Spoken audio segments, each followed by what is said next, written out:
Hello, everyone. Welcome. Numbers going up quickly. If you don't mind, share your name, institution, maybe something funny about you in the chat. Let's have some fun.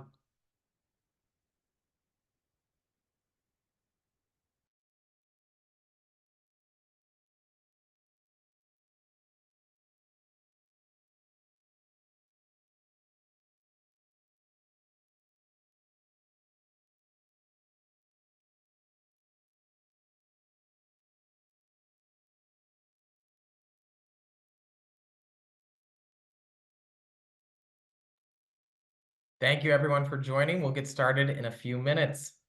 Please share your name. Oh, never mind. I see chat going off with everybody sharing their name and institution. Thanks, all.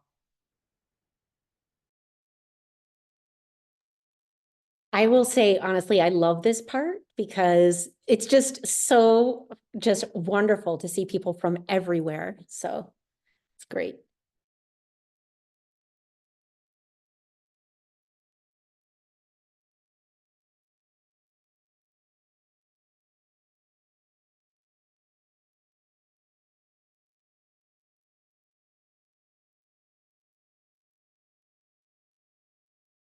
Some of that number's starting to slowly go down, but it's still rising. So we'll give everybody a few more minutes just to get in. We'll get started, say about 1 or 2 minutes.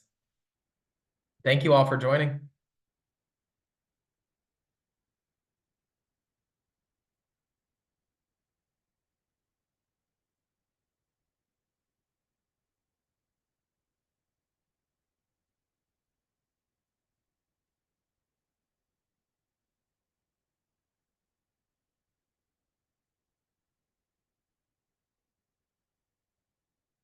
So let's get this party started.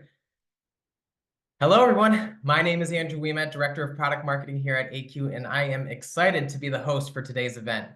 Now, before we get started, I just want to call your attention to a few housekeeping items. Most importantly, we want you to join in on the conversation, so we'll be taking questions throughout this webinar. If you have questions for our presenters, please post them in the QA feature at the bottom of your screen, and we'll get to as many of them as we can towards the end of this webinar. If applicable, please include the presenter's name. Chat will be available throughout, so please feel free to discuss this webinar and engage with your peers. For those of you who are curious to know more about ACUE's work, I invite you to visit our website to learn more about ACUE's certifications, pathways, and courses that foster effective teaching and propel student success. I also want to use this opportunity to invite you to join us at the 2024 National Higher Education Teaching Conference that will take place on June 13th and 14th in beautiful Minneapolis, Minnesota. Registration is now open, so keep an eye on your email for communications related to this event and take advantage of our early bird offer. Now, for the stars of the show, it is my pleasure on behalf of ACUE to introduce our speakers today. Stephanie Spiker, Digital Fluency Faculty in Residence at Weber State University, and ACUE's own Lori Pendleton, Executive Director of Curriculum and Assessment. We also have two special guests with us today, right from Stephanie's classroom, Stephanie's students, Kelly and Kenzie, who will discuss how they are using AI to support their learning. Now, before I kick this off with Stephanie, I want to take a quick poll of how you all feel about using AI in your courses.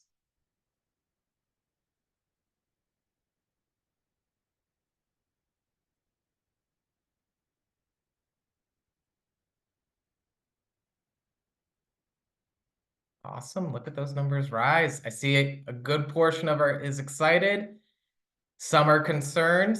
Some are a little unsure, not sure where they sit. Well, hopefully you'll feel a little bit more comfortable after this webinar. But it looks like the majority are excited. Awesome. All right. Let's see here. So Stephanie, can you tell us about some of the common fears you hear from faculty related to the use of AI, and then some of the benefits that you exhibited? Of course. And hi, everyone. It's really an honor and a pleasure to be here. Thank you, ACUE, for creating a space where we could all come together and talk about this. And, you know, those the poll results are definitely, I think, telling and definitely in line with what I see. So big common fears, and feel free to, you know, say in the chat if you're like, oh yeah, this is resonating with me. And the first one is definitely, as we think about just ethics, and data privacy, and how critical that is for us as faculty, not only with the work that we're doing, our own work, but also how we're then teaching that with our students, and then just how that adds and lends itself to the big picture. Secondly, and I'm in teacher education, so we definitely are talking about, that AI is going to just take over the world. As we think about our job security, as I'm looking here at the chat, this feeling unsure, concerned, this mix of, yeah, I'm excited, but also what does this mean for the future, for all of us? So definitely concerns about our own security, our own future as educators in higher education, as faculty, and what does that look like? And really the value of intellectual pursuit. It makes me think about the first time I got my hands on a spell checker back in 1990 or 1989. And I thought, oh my gosh, this is going to be the demise of how I learned to spell. I don't think that's the case. It's become a tool. So we're going to talk a little bit. So in terms of the benefits, or as we think about what do I say to faculty that are feeling this apprehension, is number one, we set the guidelines. We set the objectives. And so as we're thinking about ourselves interacting with AI, our students are going to interact with AI, we get to decide how we infuse that into our own professional work and the work that we're doing with our students. And then I'll say this has been a kind of a theme for me, definitely engaged really since COVID, and as we've seen this influx of digital tools and digital pedagogy, is please have fun. I know that we're apprehensive, and I know that many of us are nervous and concerned about these tools and the data privacy and ethics, which I'll talk more about here in just a little bit. The reality is, though, that I want us to get in and have fun, get in and play with the tools, and think about how you might be able to use these with your own students. Even just yesterday, we were engaging in class with some new AI tools that are going to really change the way that we do our work as teachers. And it was like, oh my gosh, our heads were blown. It was almost like fireworks were going off in the classroom. And so I found that I pick 3 tools, and I'm focusing on 3 a semester that maybe I want to engage with and learn more, because it can feel overwhelming. So if you're feeling apprehensive, embrace the vulnerability, pick a few tools, have fun, and know that you set the guidelines on how you choose to engage with them. So Andrew, right off the bat, those are, I wanted to share more, and I didn't know if you wanted to chime in with other questions, with some of those other questions. I'm happy to talk more about some specific examples and some best practices as well. Yeah, let's do it. Right on. Great. So with that, let me just share, as I've talked about these fears and how we're, and just how I talk to faculty that are apprehensive, let's talk a little bit about some best practices and then how I see this in action. So in terms of best practices, ask yourself critical questions as faculty, and think about if you have an assignment or an assessment that you think AI might work well for students. Ask yourself the critical questions of how the AI tool might actually help my students achieve the outcomes, actually learn the content better, engage with each other, and build facilitation and collaboration amongst each other. So really thinking deeply about that. And then also, and I mentioned this, that this is linked to the apprehension, is know the ethical concerns. Please be mindful in terms of, as I'm talking about best practices, we don't want students to put data in that is sensitive. We're mindful about data privacy. We're mindful about personal information. And also, I'm really aware of the tools that I'm asking students to use and what kind of personal information are they actually inputting into the system that might track them or ask them for money. So really being aware of, and again, we have such little time, that I know the data privacy and ethical concerns is critical, and that's should be really something as part of our best practices, not just for us. As we know that AI is everywhere, and it has been for quite some time, but in fields, in where our students are going to be working. And so we have an incredible opportunity as faculty to teach them how to use the tools ethically. And you're going to hear from Kenzie and Kelly here shortly, that our students are not out to take advantage of the system. In fact, I think the majority of my students communicate to me that they feel nervous about putting their toe in the water, so to say. They don't want to break the rules. They're so sensitive about that, and they want to learn how to use these tools ethically. And, then thinking deeply about the application of how these tools could help you work smarter and not harder. Okay, and I know this might sound silly, but in teacher ed, I talk about with my students having what I call bonbon moments, where you can just be in the back of the classroom or having experiences where things are happening because your students are just engaged in work and you're having a chocolate bonbon. Now, I know that AI is not all unicorns and rainbows or chocolate bonbons.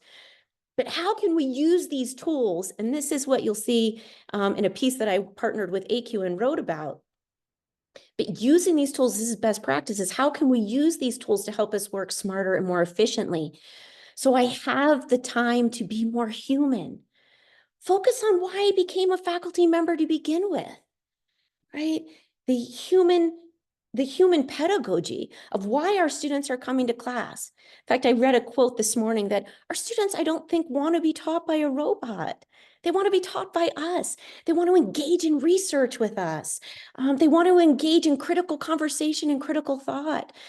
It's the human in us. And my hope is that if we're able to learn how to use these tools effectively and efficiently and purposefully, we'll have more time to do the things that really matter and being human with our students in the spirit of intellectual pursuit.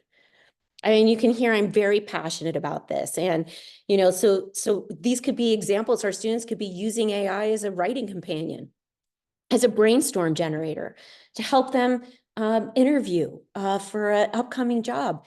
It could help us in crafting letters of recommendations or course design, or helping me design case studies. I just used that the other day to help me craft case studies.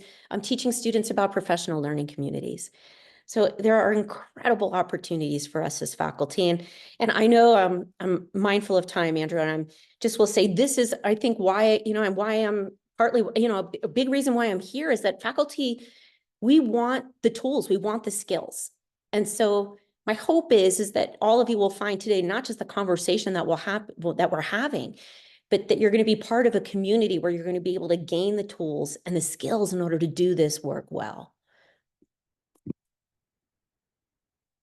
I can keep going, Andrew. I'm not sure. I've been watching the time and I'm so mindful. I joked earlier, everybody, if you're like me and you're as faculty, man, we get passionate about what we do and what we talk about. So I'm mindful. Yeah, no worries. If you have something else that you want to add, feel free, or we can kick it over to Kenzie Kelly, get your experience on how you're using AI to support your learning. Great. We can turn it over to them for a few minutes and then I might add in some more at the end. That would be great. Yeah, that sounds good.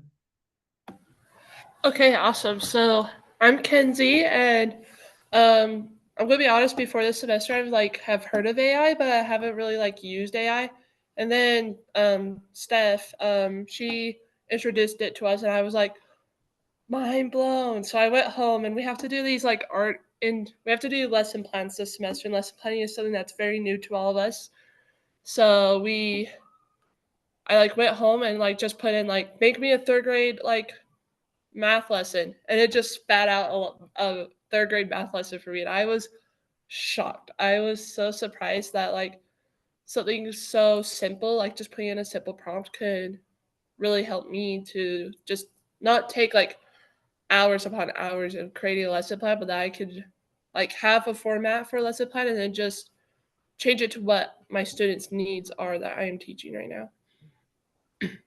Hi, my name's Kelly, and I am similar to Kenzie in that I wasn't really familiar with AI before I started this semester.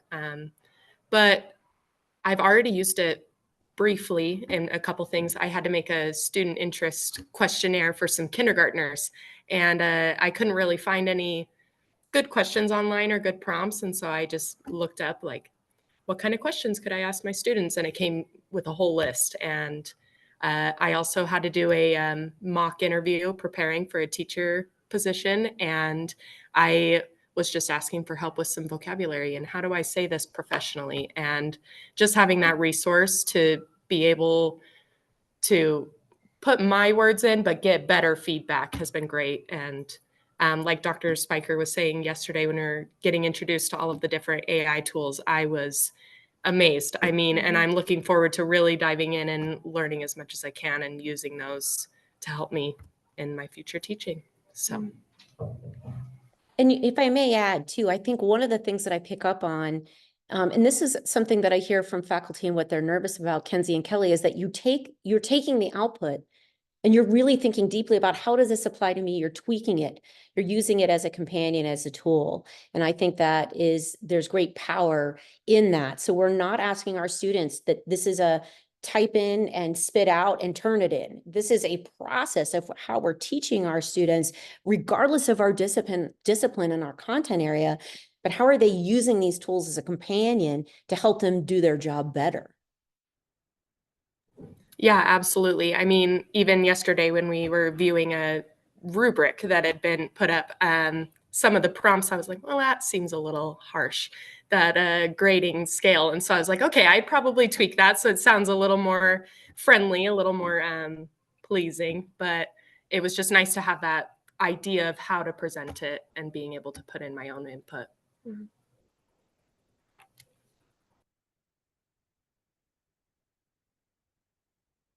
Awesome. Stephanie, is there anything else you want to add? Kenzie, Kelly, absolutely fantastic. It's great to hear that how you guys are using AI to support your efforts. It's always good to give you a good first step into when you're trying to discover something new. So it's definitely a valuable tool. Yeah, and the last thing I will say is, it is again, this is advice I give to my students, and I would share with all the faculty on the call and everyone here is, start small. And I mean that across the board. If you're on the excited scale and you're like, oh, I'm diving in, right? The amount of tools, I mean, I've been engaged in this work since, last year. And yesterday we had a guest speaker that introduced me to new tools that I wasn't aware of. I mean, again, mind blown. And so that's constantly shifting and changing. If you're really concerned, as many of my colleagues, about the ethical and data concerns, start small, right? Is take it a little bit by little bit where you feel comfortable. If you've been playing with the tools, but you're overwhelmed, but I don't even know where to begin with my courses, start small. Pick one course, one assignment, and begin there. And that would be just my last nugget I'd like to leave, Andrew. Awesome. Well, thank you, Stephanie. I think one of the things around AI too, and I know certainly for me, is just not really knowing how to use it. Like I started giving it some prompts, but I was like, maybe I should ask it to be more concise. Maybe I should ask it to be more brief. I think one of the most important things is getting training on that. So, Lori, do you want to come in and talk a little bit about what ACUE is doing with our AI Quick Study series? And welcome. And thank you. Absolutely. And thank you, Stephanie. And all of those of you who are experiencing Stephanie's enthusiasm, I had the opportunity to watch her teach, and I was absolutely amazed. And you too will be able to watch her teach in our course. So I am, as I said, thank you so much for joining us in today's webinar. My name is Lori Pendleton, as Andrew said, and I serve as the Executive Director of Curriculum and Assessment on the content team at ACUE. And I'm so excited to give you a sneak peek of our new Quick Studies series. If you have any questions, please feel free to post them in the Q&A feature at the bottom of your screen. And we've left time at the end of this webinar to address them. When creating these AI Quick Study courses, we focused solely on the use of AI by faculty and students in higher ed. We realize that there are other training and resources on using AI, but we wanted to make sure that our courses address two key questions. The first question that guided our research and our conversations with both experts and faculty was, how can AI be used by faculty to increase their effectiveness and efficiency? As Stephanie said, how can we get more of those bonbon moments in the classroom? Through our early explorations of AI, we immediately recognized its power in quickly generating content, and we wanted to be able to show how faculty could use this aspect of AI to benefit their work. We also wanted to explore how faculty can encourage the responsible use of AI by their students. Of course, we all recognize the challenges that unleashing AI brings out in student-created work, and we are most interested in providing guidance and resources for faculty so they are able to support their students in using AI in responsible ways. We found that AI can be an incredibly useful tool for helping faculty increase their efficiency by doing time-consuming tasks very quickly. Focusing on these tasks can help free up time for faculty to do those things that only they can do. For example, faculty are best suited for supporting students during student hours. To help increase time available for these interactions, faculty can use AI to create announcements and other standard communications that can take up valuable time. Faculty often leads group learning activities, but creating resources for these small groups can be time-consuming tasks, and AI can be a really useful solution. As Stephanie mentioned, it can create multiple case studies based on course concepts, so each group can explore a different scenario. We know that you're the best person to answer questions and gauge student understanding of an assignment, but AI can quickly create a transparent assignment and a rubric for scoring, two things that can take a lot of effort and time. And while AI can't teach yet, it is great at creating multiple problems for student practice. You provide the parameters, and AI can generate multiple problems, as many as you need. AI can also generate discussion questions from a reading to prepare students to engage in a discussion forum that you facilitate either online or in person. These are just a few examples of the ways AI can help faculty free up their time so they're able to spend more time directly with students. Turning our attention to student use of AI, we know we wanted to focus on helping students understand the pros and cons of AI, how it can support their learning, but also how it can interfere with it. Setting clear expectations with students about how to use AI is a great first step. The discussion you have with students about the benefits of engaging in the hard work of learning by doing things themselves, like writing an essay or solving problems, can be most beneficial for students as they make decisions about when and how to use AI. More practical skills around the use of AI students should develop, including learning how to create prompts and how to determine the accuracy and relevancy of the AI output by checking for hallucinations, things that AI just make up, like citations, and ensuring AI-generated content is germane to their topic. For example, asking for an outline of the Revolutionary War may generate information on a totally different revolution than the one the student had in mind. Teaching students how they can use AI to support their own learning can be powerful. For example, asking AI to explain a challenging topic in simpler terms, or creating practice problems, as we mentioned earlier, or summarizing text are all skills that students can use to enhance their learning. And Kenzie and Kelly shared some great examples of how they are using AI in their own learning. Now let's take a look at how this thinking turned into the 4 quick study courses. To start, in an effort to meet faculty where they are in their AI journeys, we offer an introduction to general AI. This introduction addresses key terms and context, along with the challenges and benefits of AI in education. The introduction video is entirely interactive, so faculty can choose the topics they'd like to learn more about. In writing effective AI prompts, faculty learn how to write and refine prompts to help them develop course communications, such as announcements. In leveraging AI to develop course resources, faculty learn how they can use AI to both make their work more efficient and to meet student needs. They have the opportunity to see how AI can be used to develop scenarios, rubrics, and focus questions that they can refine, as well as other course resources. The third quick study, teaching with AI inclusive and AI resistant learning experiences, faculty consider designing course assignments and activities where students learn to effectively leverage AI, as well as AI resistant assignments where students are expected to demonstrate their learning without using AI by doing things like producing a podcast or completing an oral exam. Finally, in empowering students to use AI responsibly, faculty learn practices they can put to use with their students, such as ensuring transparency in how AI can be used in their class via the syllabus and community norms, practicing prompt writing and how to evaluate AI's output with students, and teaching students to use AI for their learning, such as producing study questions or to draft an outline. This quick study helps faculty empower students to use AI responsibly and gain skills that will support their success both now and in their future careers.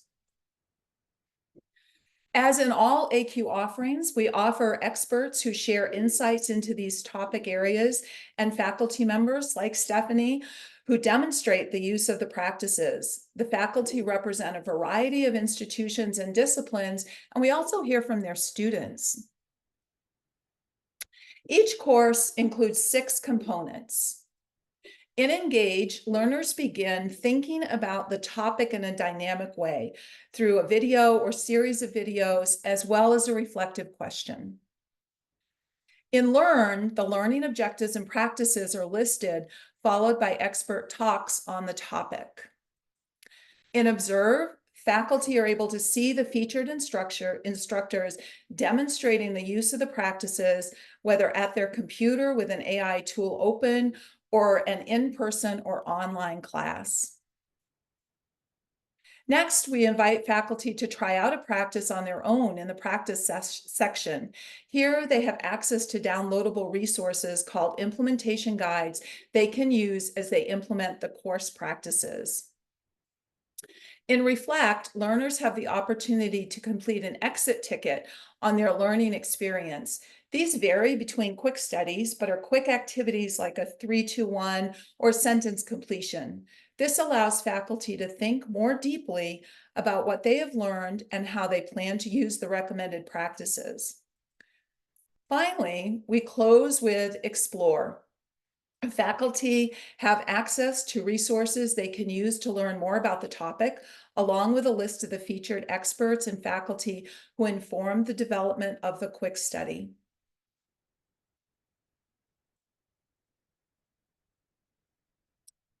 Now that I've given you an overview of the topics and the courses, I'm curious to know, of our new quick study courses, which one are you most interested in completing? Please complete the poll that's on your screen.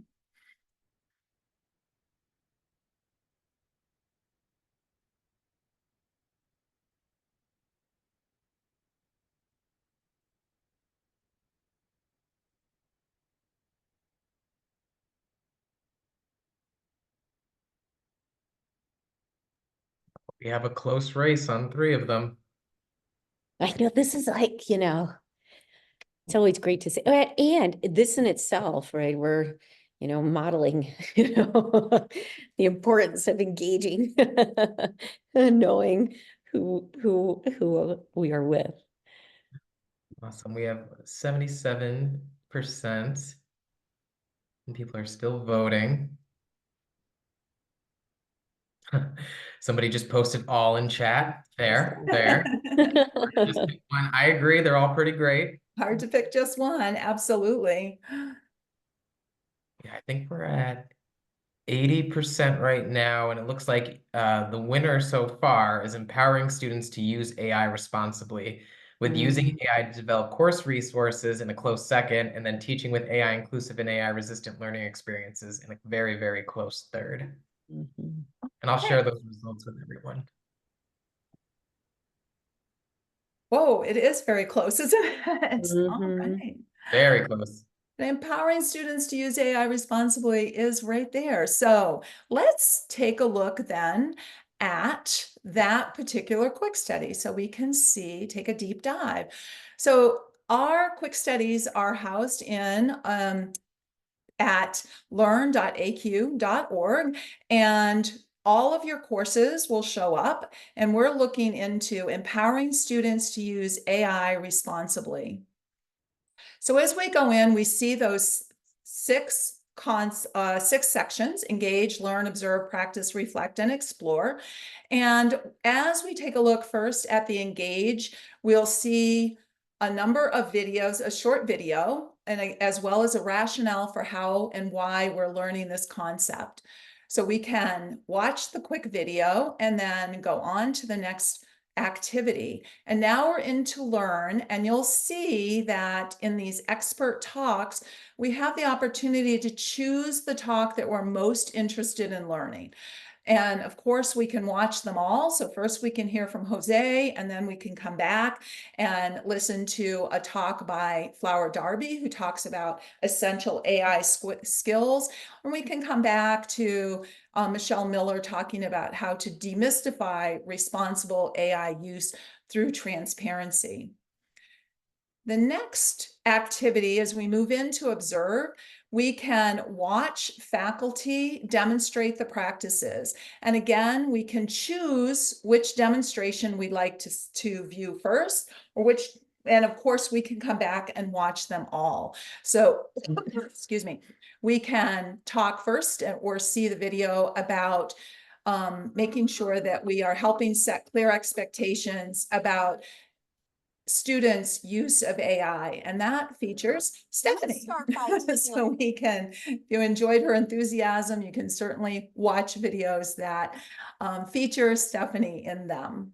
So that's part of the observe, again, where you watch faculty actually implement the practices. We also hear from the students in these videos as they share their experiences. So again, you can watch as many, all of these, or one or two, however many you would like to watch, different demonstrations. Then as we move into practice, we can see the different practices supported here. So in using Gen AI to support student learning, this is actually a resource that you can hand out to your students. So it gives examples of how students can use Gen AI to improve their own study habits. Gives them a sample prompt for how they might do each one of these different components. Okay. And each practice has a resource that will guide you in the implementation of that practice. Next, you're guided in a reflection on what you learned. So in this case, you'll be asked to answer at least one of the questions, or to engage and try one of these strategies listed below, and then reflect on it. So draft a friendly reminder for your syllabus that encourages students to use Gen AI wisely and with integrity. What might that look like down below? And then finish your reflection. And then you'll be able to explore all the different resources that are available and resources for students, as well as the featured experts and featured faculty. So as you see, there are lots of different opportunities and pathways that you can take within the course to best meet faculty learner needs.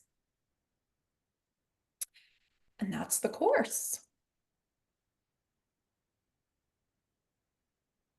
Awesome. That looked great. Thank you for walking through, Lori. If anybody has any reactions, feel free to post it in chat. We'd love to hear your guys' thoughts on this. Stephanie, anything that you want to add here, or Lori, something that you wanted to chime in before we shift over to Q&A? No, I think some of my last thoughts will come out in some of the questions. So I'm going to let's hear from some of the folks on the call. Awesome. So I will give you guys, so the first question I want to ask you to, and this seemed to be a popular one, what AI tools would you recommend using? So this is where, so I think about the assessments that I'm trying to design and the activities I'm creating in my classes. And then I think about the tools that will help me be able to do that. So again, thinking about what we saw in the beginning of the poll, if you're really new, I'd say you start with ChatGPT. Google Gemini, which I think it just changed recently. Or no, not Google Gemini. Or is that right? Maybe it is Gemini. Yeah, Bard just changed to Bard Gemini. changed It was Gemini. used to So be that's Google used to be Bard, and now it's yeah, Gemini. there's my vulnerability. So I'm modeling that, right? So, and then so that's our, as we think about text generation. Now I'm talking about more, and I would start with free tools. At Weber State, we are an Adobe Creative Campus. So I've been playing a lot with some text to image generation, which is, as I talk about the fun factor. And so that I use Firefly, but there's all kinds of other image generation tools that are, I think, interesting to play with. And then I would also say maybe pick a set or something that you might want to engage with that's specific to your discipline. We are seeing so many different tools based on, I'm in teacher ed, so oh my goodness, the amount of tools that are being created to help teachers, as Kenzie and Kelly were talking about with lesson planning. But I was talking with a group of psychology and sociology professors at the University of Alaska last week, and the amount of tools to help them engage in coding and the kind of data analysis that's needed in that work. So that's what I would say. Say pick 3. I like 3 as kind of a magic number for me. Once you feel good with 3, you move on to 3 more. Thank you, Stephanie. We had a question come in from Tracy. Working in teacher ed, have you engaged your students in refining their peers' prompt engineering skills? Yes, briefly. So for example, a few weeks ago, and Kenzie and Kelly will remember this, we used some of our Gen AI tools to help us unpack standards. And we started in the beginning of just them doing it on their own with no support of the AI tools. Then we went into, okay, pick a tool, and I want you to think about how you're asking. I'm thinking about the prompt that you're creating to get what you're asking for. And we could see across the board, right? The students received multiple different responses. And so we were able to use it as an incredible opportunity to think about, it's my mom used to say, you get what you ask for, and that's part of the skills is we are teaching that prompt engineering and how to do that well. So we actually, I think the term a lot of us might have heard, I don't want to assume, but is garbage in, garbage out. I don't necessarily like that. I think about that there is incredible skill in understanding the engineering component of how to ask and design prompts to receive the output that we are hoping for. Awesome. Thank you, Stephanie. Yeah. We had a question. Would there be a difference in how AI is used in teaching and learning at community college, where the end goal is usually job entry, versus a 4-year university where the goal is research and higher level learning? Yes and no. And Lori, feel free to jump in. I have a direct experience with this that I can briefly share. So last semester, we've started a teaching certificate program with our local tech colleges. And so last semester, I had an opportunity to work in an environment where I was teaching instructional design and assessment to faculty that are engaged in really, as we think about job applicability immediate, what we're teaching, immediate real world application, which yes, can happen in our traditional higher eds, but I do think that sometimes that's delayed. So this was an immediate look at how is this shaping your profession, what's happening in real world technology in our companies across different spheres, what we see happening in our technology sector, our education sector, our medical sector, what is happening real world, real time. And there is I think that's part of what we bring as faculty is we have to be in some way engaged with that so we can help our students be as ready as they can be, because what we're teaching them now this semester, as we know, is going to be different 3 semesters from now. 4 semesters from now, when they're graduating and entering into the work world. I want to add one other thing and then a question. And this might sound, I don't want to, if you're not, I don't want to insult folks on the call, but be gentle with yourself. So I say that I don't want to sound like your mother, but be gentle on yourself in the midst of us learning these tools. And as we think about the applicability to the world, how the world is changing. And as I'm seeing in the chat, we are so concerned about the data privacy, how our students are using these tools ethically. I mean, these are real things. So this is what I say to myself is just take it as you can. That Yeah, there's ways into it. Yeah. Treat yourself slowly. And I Yeah. would just echo Stephanie's focus on understanding how AI is used in your discipline and in your field. And that is relevant regardless of what you're teaching, and really take the time to explore that and help students become familiar and comfortable with that. It is, and it's really the word that we're using a lot in the kind of the circles I'm in is agility. This idea is how are we helping our students gain the agility to be truly, when we talk about being a lifelong learner, an innovator, an explorer or creator, regardless of the field or discipline, we want to be pushing what it means, the human idea, the human existence. And what makes this so challenging, it's in the backdrop of AI, which is pushing us to think about everything that it means to be human and the work that we're doing. Thank you both for that. That was a really good answer.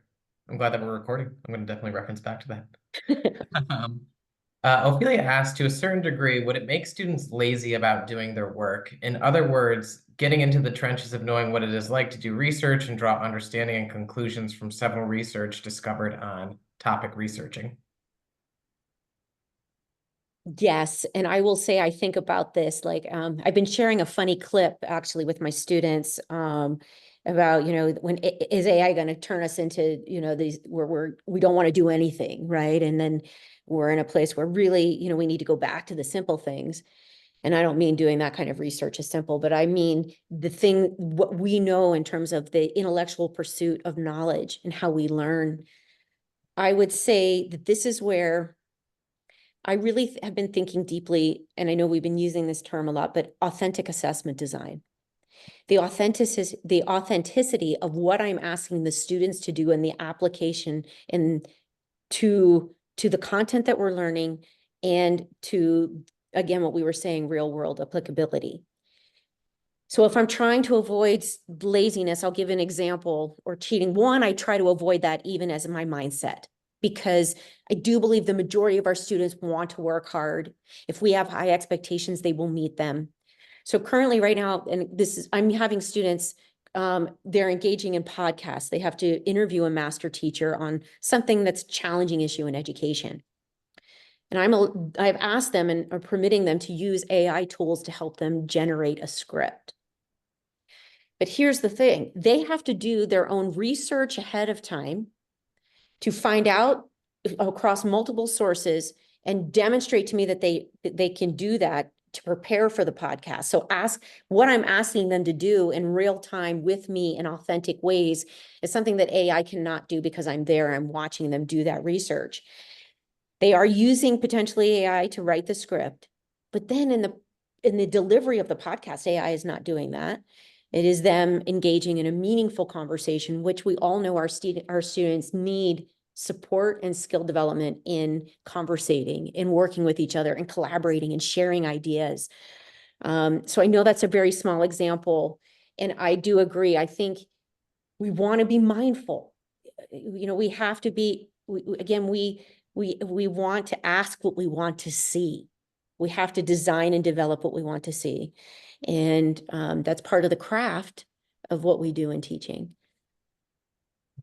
Thank you, Stephanie. And for me, it's really that importance of talking to students about what it takes to learn something. And it takes doing it. It doesn't take watching AI doing it. It actually takes doing it. So that's that important, helping students, and that in the long run helps students take control over their own learning experience.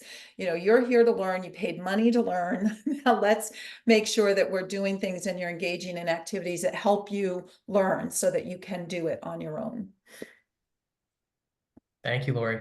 Lori, we have a question around the quick study courses. How much interaction is there between the participant and the facilitator? Will they receive timely, detailed feedback? So the quick study courses are completely asynchronous, so there isn't a facilitator in the course. So engaging in those reflections and that sort of thing is done in your own sort of course experience. So there isn't a facilitator to provide feedback. There's another question. Is the quick study courses powered by OpenAI/ChatGPT? They are not, no. Let's see here. We have a lot of good I also questions. think there was a question about how long it took the quick studies, and they're designed, each quick study is designed to be about an hour. And you can, that's if you watch every video and engage in every resource and activity in the quick study. You can also watch just a few videos. So you notice that there were 3 or 4 demonstration videos. You can choose to watch all 4, so that will take a little bit longer, obviously, than if you choose to watch 1 or 2. A question came in from Kara around the courses. How long will we have access to the course materials after we complete? I believe it's 30 days. Wendy asked, I'm trying to get my college to invest in the ACUE series license. How long do we have to enroll? I can jump into that one. I think typically when we're doing an institutional license, you have about a year. So it depends how the institution is rolling it out and how everybody is signing it up. But the access is for a full year from the start of the contract date. Stephanie, I think this one is for you. How do you discuss intellectual property and token data when talking about generative AI? This is an issue art students want to discuss too. Art students Yep, like the or AR, like A- our students. no Yeah. art. Oh, I'm sorry. Art, like, okay. That's on me. Okay, no worries. So as I mentioned, and I'm not trying to, I don't want to drop another company, and I'm mindful about that, but we are an Adobe Creative Campus at Weber. And I think one of the aspects that our faculty, that resonates with faculty that I work with, is that any of the images that are coming out of Adobe Firefly are copyrighted. They are the intellectual property and belong to the artist that created it and knows that they are part of Adobe. So I think this is and I will say I have 2 children. My oldest is in digital media arts at the University of Montana. And so I hear her talking about this very thing and the pursuit of the creative endeavor and what it takes for art. And again, just as much as we're seeing this shift for those of us that are engaged in written text, in the art world, this is incredible in terms of what's happening and pushing us in terms of who owns the property, who owns the creative output. And in a lot of circles I'm in, we're talking about who owns the thought, who owns the idea. And this is, again, pushing us to think so deeply. So for the students I'm engaging with, and we're talking about this, I want them to understand how we are using these tools. And as humans, it's critical. And I mean, I know our governments and across the world are engaging in lots of different legislation and policy in regards to how we engage and give credit to where credit's due, where AI is concerned. But as faculty, we can take a stand and choose tools that we know are working hard on meeting these ethical demands and requirements, and also teaching our students to understand, we're talking about intellectual property and rights, but also the bias and what is created from some of these images that really perpetuates a narrative that we don't want perpetuated. And so we as faculty can really help I hope to push that narrative forward as a very big topic for us to discuss. Laura, we have a question around the courses. Can we get certificates after each module? So like what does a course taker get after completion? Oh. Sorry. As you complete each course, you'll receive a badge for that course. We did have one question from John. What is the cost for an institutional license for the AI Quick Study series? I can take that one, I believe. It is around 35,000 for up to 200 students, and that is for a full year. And if I'm off on that, one of my ACUE colleagues, feel free to chime in chat. Let me see here. We have a lot of good questions. And I just want to say thanks to everyone for utilizing the chat. I think what's most important, and I mentioned this to ACUE before we jumped on the call, and I am so humbled to be in this space with all of you because we are asking the questions that matter. We want to engage and talk to each other. It's the community that's created when we are in these spaces. And you know, I think Lori, Andrew, feel free to jump in, but I think that's part of what, when you learn this and be in this way, we are a part of a community where you'll continue to be and have access to the ways that we're engaging and how these types of trends, well, it's bigger than a trend. This is a watershed moment for real, but how this is impacting and shaping the work that we're doing. Thank you. So we do have another good question. How do we handle equity concerns for students, in parentheses, or teachers who cannot afford the subscriptions that are necessary for the most advanced AI tools? Some students and teachers are working at a disadvantage because the free tools are not as powerful. This exacerbates existing discrepancies in student resources. Yes, yes, yes, and yes. So thank you for that question and the comment. This is where it comes back to, I'm so mindful, and it's hard to find the free tools. It's hard to do that. Even with my own students, everything I'm trying to engage and share with them, they have the ability to use. But it's also having the technology available. So I know even at Weber State, we are not able right now. And I think the demand for our students needing the technology, the devices to be able to do the work that we're asking them to do, and that industry is going to expect from them when they graduate. So these are big questions that I think, even, I don't want to push this can down the road, but as faculty, we need to get ourselves in spaces where policy and decisions are made about budgetary concerns, right? So, you know, that our students have access to the tools and to push some of these companies.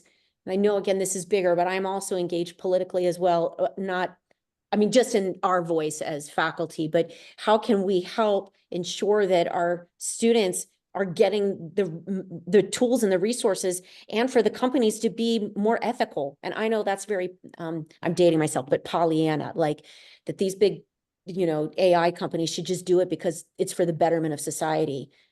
But I know that's not how everybody thinks. But we're right. I think the first step and biggest thing is for us to be aware of what we're asking our students to engage with. So if it's ChatGPT 3.5, think deeply about how your students can use that, so you're not pushing them to the GPT-4, so that way they are then having pushed to think about that they can engage in the course or with you is with these higher end tools. But again, maybe the universities can help. I mean, I know that's again, a really big conversation.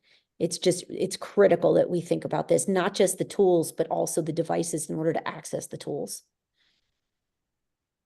So we have another question. While I am an advocate for AI tools when used responsibly, I'm very curious about the ethical concerns about the data sets used to train these generative AI tools. Do the panelists have any input on this facet?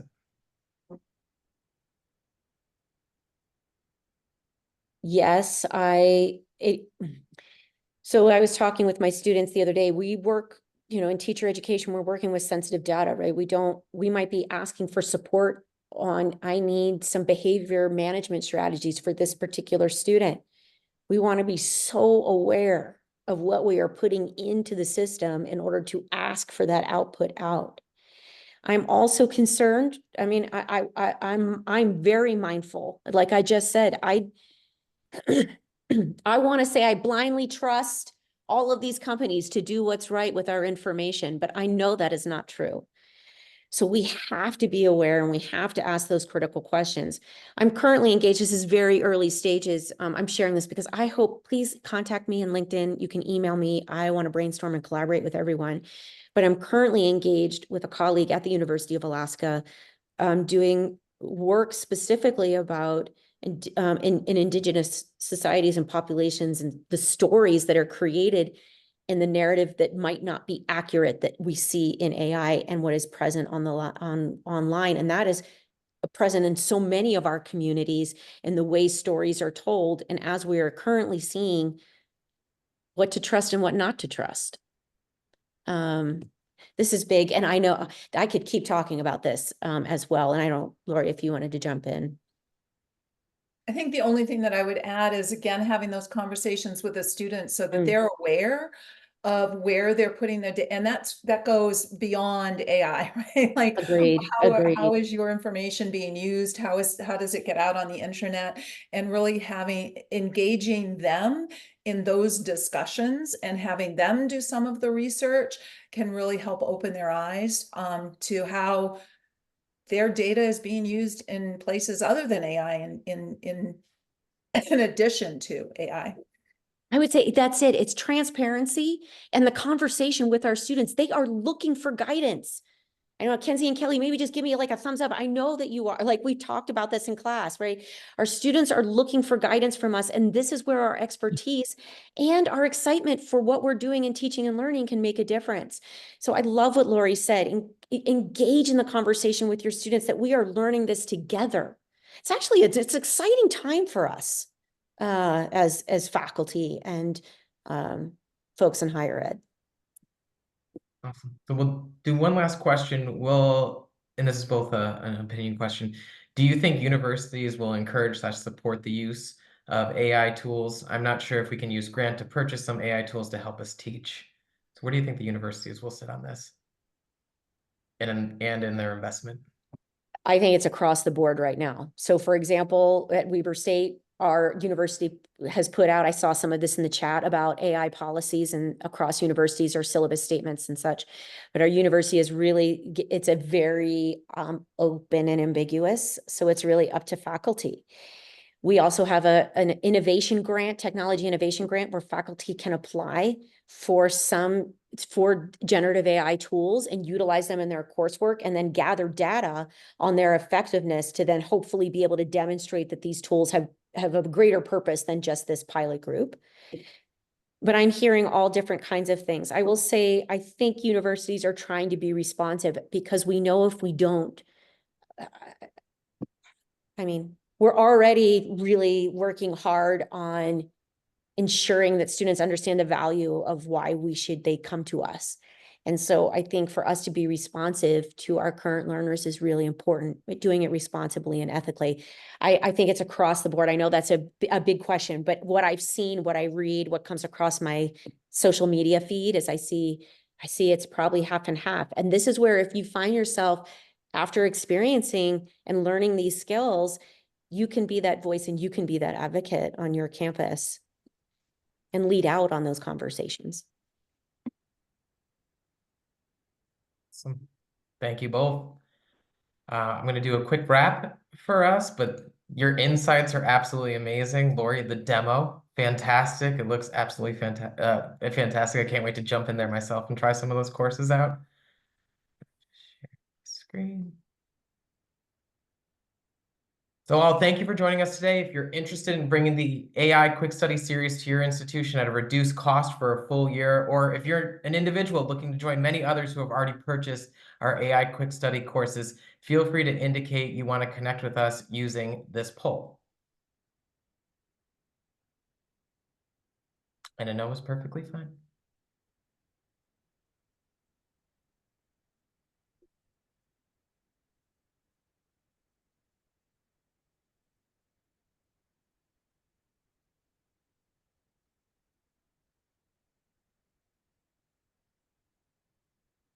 Thank you. This has been wonderful. And I really, the chat has been so robust that it's just wonderful to see and hear and see that we're all having similar thoughts and conversations and different ones too, that push us all forward.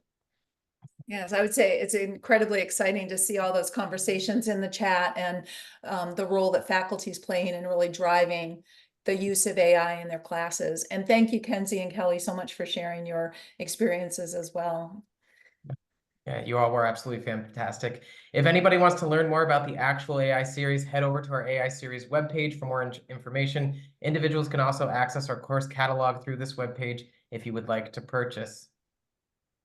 Just want to give a big thank you to you all for joining us today, and thank you to our amazing speakers for this wonderful discussion. You guys were absolutely fantastic. We look forward to seeing everyone soon. I hope you all have a great day. Thank you. Thank you both.